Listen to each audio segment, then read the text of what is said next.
This is how I'm going to teach my son to be an adult.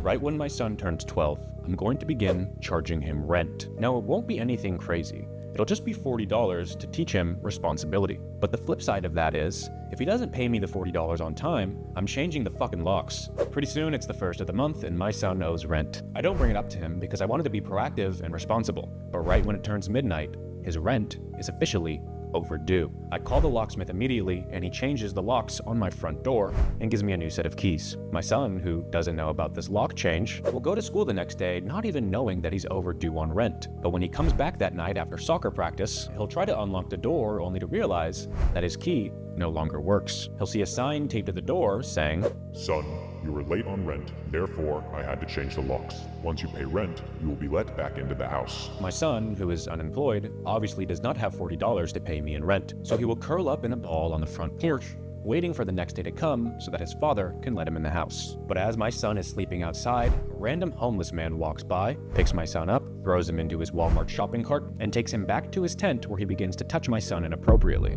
In response, my son wakes up, hits the homeless man with a nasty right hook, puts his pants on, and begins to run back home. As he sprints away from the tent, my son will begin crying as he feels violated from the homeless man and betrayed by his father. But after a couple of strides, my son realizes that even if he comes back home, he won't be let back in. So he returns back to the homeless man's tent, searches through all the trash and illegal substances, and he finds an empty can of beans that has $42.50 in it. My son rejoices and runs back home with enough money to finally pay his rent. He rings the doorbell screaming, "Dad, I have my money!" And in an instant, I open the door, collect his rent money, and hand him his new pair of keys. My son will be so traumatized by this event that he'll never be late on rent again, and he'll realize what it takes to be an adult.